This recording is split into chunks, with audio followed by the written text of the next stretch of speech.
خدا کا شکر ہے کہ ہم اور آپ فلسطین میں نہیں ہیں. اگر ہم اور آپ فلسطین میں ہوتے تو مسجد اقصی کو سونے کی پلیٹ میں رکھ کر یہودیوں کو پیش کر چکے ہوتے. ہم ضمیر فروش ہیں. ہم صرف انفرادی کیریئر کے کتے اور غلام ہیں.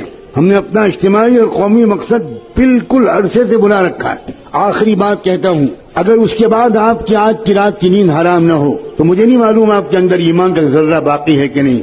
صحیح حدیثوں سے معلوم ہوتا ہے کہ آخری زمانے میں پھر انصاف قائم ہوگا.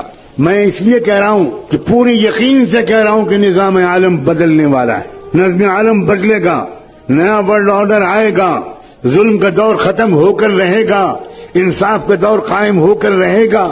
مگر یہ سن کر آپ سوچیں گے واہ واہ واہ واہ واہ واہ واہ، یہ آخری بات تو حضرت نے کہی، بس یہ یاد رکھنے کی ہے، باقی تو اور لوگ یاد رکھیں. جب انصاف کا نظام قائم ہوگا تو ہمیں کیا فکر کرنے کی ضرورت ہے. اب سنیے آگے، امام مہدی کے جس جماعت کے ذریعے سے دنیا بھر میں ایک نیا ورلڈ آرڈر آئے گا، امام مہدی کے ساتھ صرف 12,000 مسلمانوں. سن رہے ہیں آپ؟ 1 ارب مسلمانوں میں سے 12,000 اللہ تعالیٰ چھانٹے گا. اس کا مطلب یہ ہوا کہ 12,000 کو مائنس کر دیجئے، باقی لوگ اللہ کے نزدیک مسلمان ہی نہیں. یہ ہے کیفیت. ہوش میں آؤ لوگوں، بے ہوشی سے نکلو. اپنی بیویوں کو سمجھاؤ کہ بہت ہو گیا میک اپ، بہت ہو گیا مسخرہ پن. کچھ لمحے کے لیے سیریس گفتگو بھی کرو اپنی فیملی سے. مستقبل اسلام کا ہے، میں قسم کھا کے کہہ رہا ہوں. مستقبل یہودیت کا نہیں ہے، مستقبل صہیونیت کا نہیں ہے، مستقبل برہمنیت کا نہیں ہے، مستقبل اسلام کا ہے. لیکن میں مستقبل مسلمانوں کا ہے یہ نہیں کہہ رہا ہوں. بہت فرق ہے دونوں باتوں میں. مسلمانوں کا مستقبل اور اسلام کا مستقبل. بالکل ممکن ہے اور تاریخ میں پہلے ہو چکا ہے کہ اللہ ہم پرانے نسلی مسلمانوں کو ریجیکٹ کر کے نئی قوموں کو اسلام دے دے اور ان کے ذریعے سے اسلام کو غلبہ حاصل ہو جائے. نسلی مسلمان ناکارہ ہو گئے. اللہ نے قرآن میں صاف کہا ہے وَإِن تَتَوَلَّوْا يَسْتَبْدِلْ قَوْمًا غَيْرَكُمْ ثُمَّ لَا يَكُونُوا أَمْثَالَكُمْ. اگر تم ناقدری کرو گے اسلام کی تو اللہ تمہیں بدل دے گا، تمہیں ریجیکٹ کر دے گا اور ایک نئی قوم لے آئے گا اور وہ تمہاری طرح نکمی نہیں ہوگی. اور ہم دیکھ رہے ہیں ایک طرف مسلمانوں کے مرتد ہونے کا سلسلہ چل رہا ہے. آپ کی لڑکیاں مرتد ہو رہی ہیں.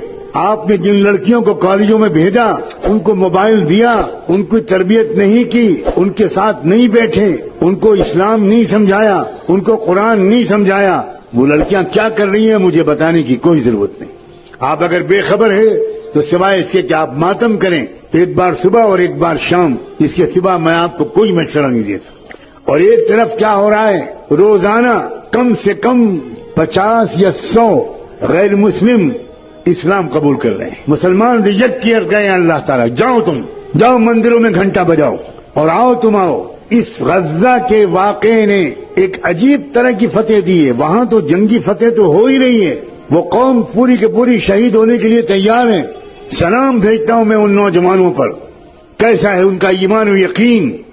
اللہ کے رسول نے فرمایا تھا الایمان حین تقع الفتن بالشام. یاد رکھنا ایک زمانہ ایسا آئے گا کہ ساری دنیا کے اندر مسلمان بے راہ ہو جائیں گے، صرف فلسطین کے علاقے میں ایمان باقی رہے گا.